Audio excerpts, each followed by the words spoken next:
धेनुकासुर का वध।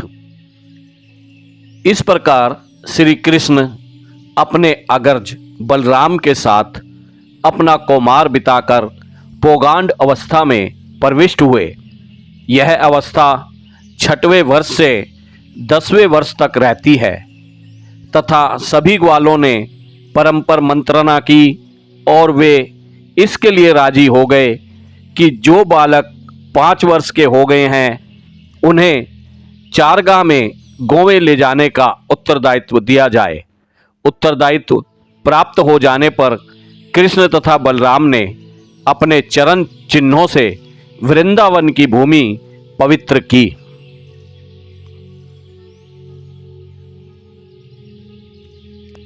ग्वालों तथा बलराम के साथ कृष्ण अब गौओं को आगे किए हुए फूलों, साग, सब्जियों तथा घास से पूर्ण वृंदावन के जंगल में अपनी बंसी बजाने लगे।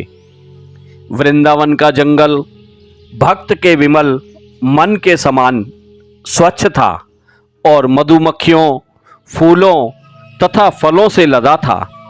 उसमें चिड़ियां चहक रही थी और उसके स्वच्छ जल वाले सरोवर समस्त श्रम को हरने वाले थे।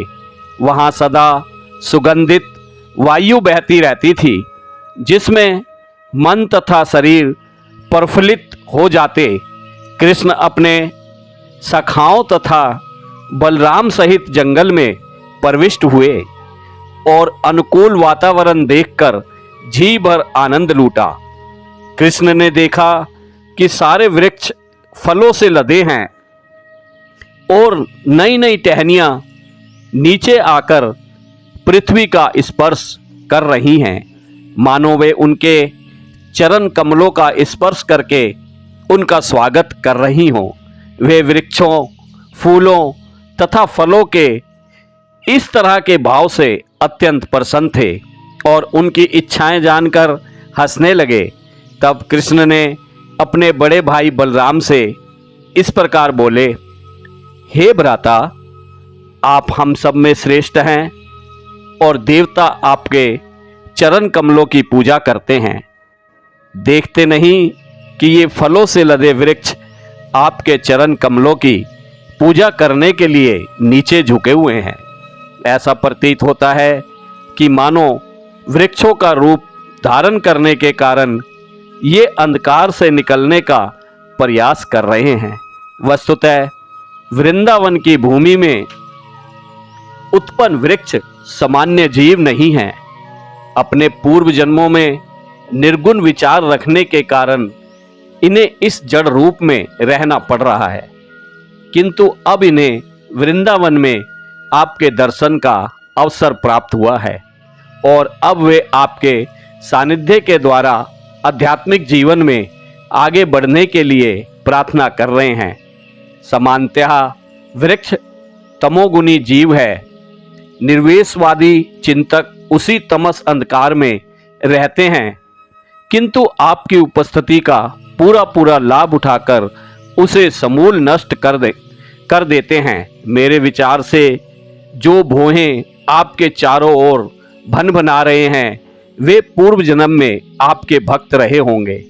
वे आपका साथ नहीं छोड़ना चाहते, क्योंकि आपसे उत्तम तथा वत्सल स्वामी का कौन हो सकता है। आप परम तथा आदि भगवान हैं और ये भोरे हर क्षण कीर्तन करते हुए आपके यश को फैलाने का प्रयत्न कर रहे हैं। मेरे विचार से इनमें से कुछ अवश्य ही ऋषि तथा आपके भक्त होंगे और उन्होंने भोरों के रूप में अपना भेष बदल लिया है।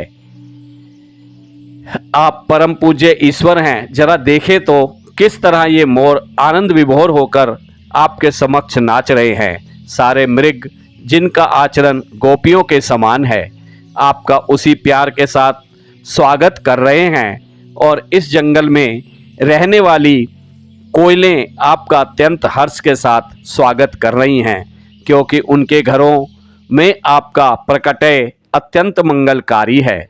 यद्यपि ये सब पशु तथा वृक्ष हैं तो भी ये वृंदावनवासी आपका गुणगान कर रहे हैं। ये आपका स्वागत अपने सामर्थ्य भर करने को तैयार हैं।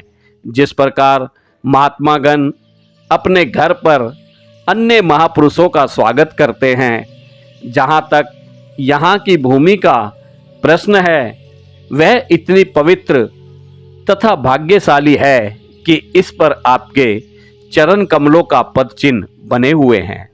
इस वृंदावन वासियों के लिए स्वाभाविक है कि आप जैसे महापुरुष का इस प्रकार स्वागत करें। लताएं तथा वृक्ष भी आपके पाद पदों का स्पर्श पाकर धन्य हैं, और ये छोटे छोटे वृक्ष अपनी टहनियों से आपको छूकर कृतकृत्य हैं। पर्वत तथा नदियां भी अपने को धन्य मानती हैं, क्योंकि आप उनकी ओर देख रहे हैं।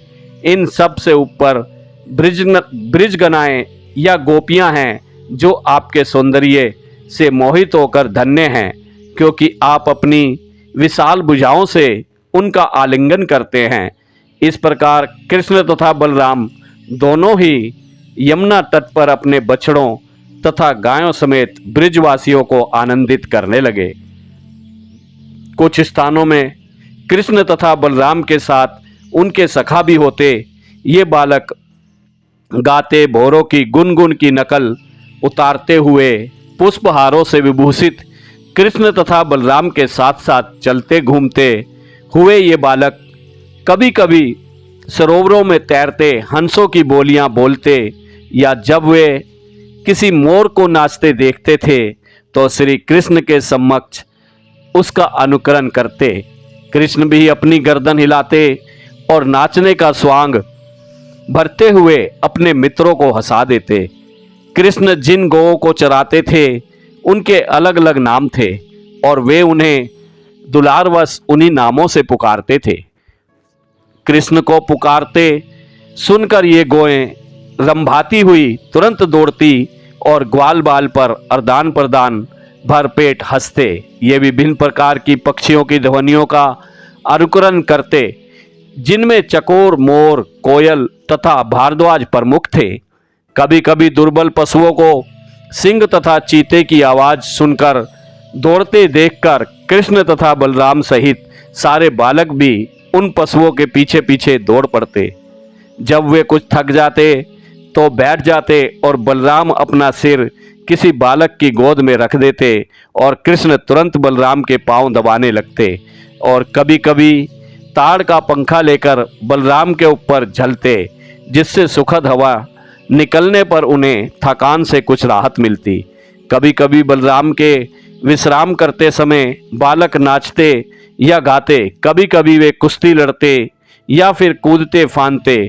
जब बालक इस प्रकार व्यस्त होते तो कृष्ण भी अपने साथ हो लेते और उनके हाथ पकड़कर उनकी संगति का लाभ उठाते या उनके कार्यों की प्रशंसा करके हंसते। जब कृष्ण थक जाते तो वो किसी बड़े वृक्ष के नीचे या किसी ग्वाल बाल की गोद में लेट जाते। तब कुछ बालक आकर उनके पांव दबाते और पत्तियों से बनाए गए पंखों से हवा झलते। कुछ प्रतिभाशाली बालक उन्हें प्रसन्न करने के लिए मीठी तान में गाना गाते।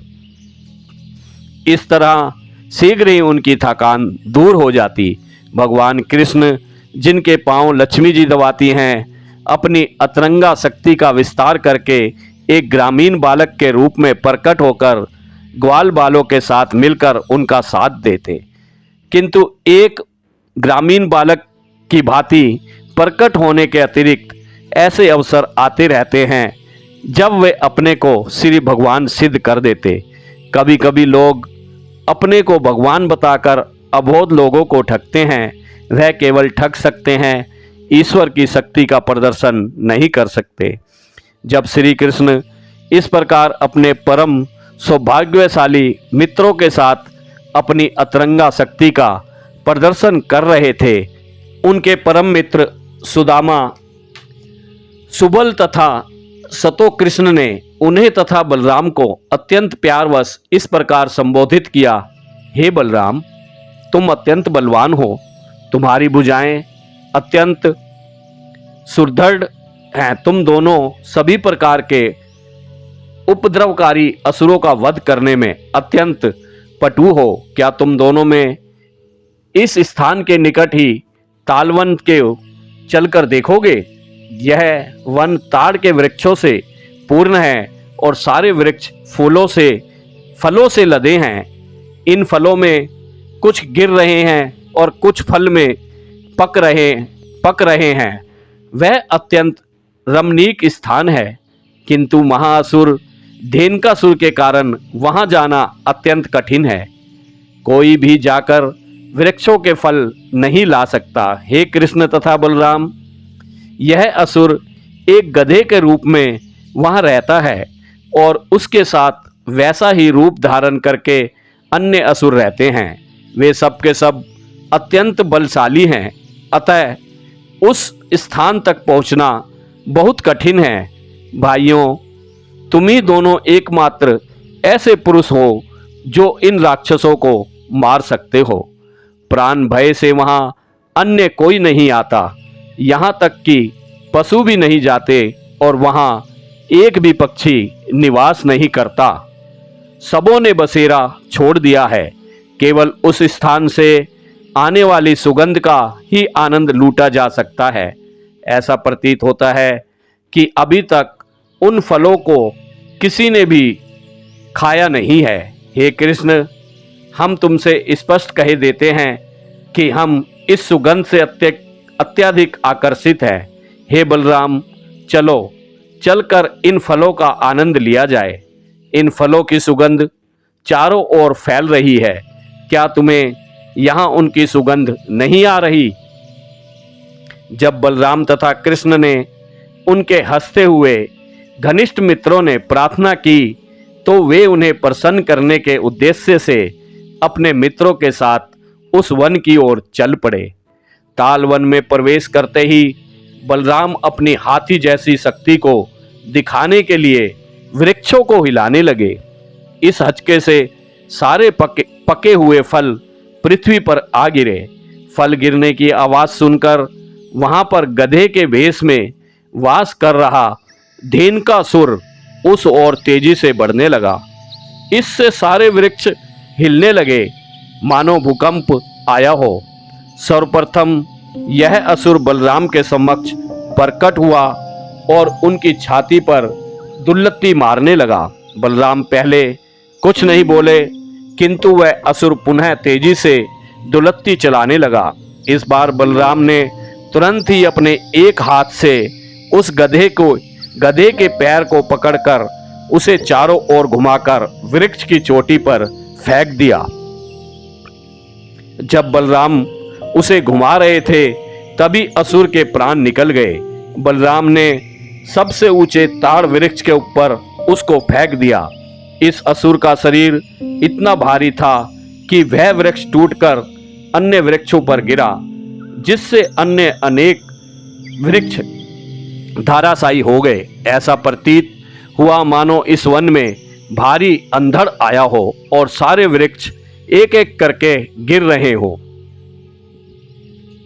इस तरह के असामान्य बल का प्रदर्शन विस्मयकारी नहीं है, क्योंकि बलराम अत्यंत शेषनाग के रूप में श्री भगवान हैं, जो अपने सहस्त्र फनों पर समस्त लोकों को धारण किए हुए हैं। यह संपूर्ण विराट जगत उनके द्वारा उसी प्रकार फलित है जिस प्रकार दो धागे कपड़े की बुनाई को धारण किए रहते हैं। जब यह असुर वृक्षों के ऊपर फेंक दिया गया तो धेनुकासुर के सारे मित्र सहयोगी एकत्र हुए और उन्होंने अत्यंत वेग से बलराम तथा कृष्ण पर आक्रमण कर दिया। वे अपने मित्र की मृत्यु का प्रतिशोध लेने पर तुले थे, किंतु कृष्ण तथा बलराम हर गधे की पिछली टांगे पकड़कर चारों ओर घुमा देते। इस प्रकार उन सभी वृक्षों के ऊपर फेंककर उन्होंने उनका वध कर दिया। गधों के शवों के कारण अत्यंत अद्भुत दृश्य था। ऐसा प्रतीत हो रहा था मानो विविध रंगों के बादल वृक्षों के ऊपर एकत्र हो रहे हों। इस महान घटना को सुनकर देवतागण स्वर्गलोक से कृष्ण तथा बलराम पर पुष्पों की वर्षा करने लगे और दुंदुभियां बजाकर स्तुतियां करने लगे। धेनुकासुर के वध के कुछ दिनों बाद लोग तालवन जाकर फल एकत्र करने लगे और पशु भी निर्भय हो वहां पर उगी सुंदर घास चरने के लिए आने लगे। कृष्ण तथा बलराम के इन दिव्य कार्यों तथा लीलाओं को सुनकर या उनके कीर्तन करके मनुष्य पुण्य अर्जित कर सकता है।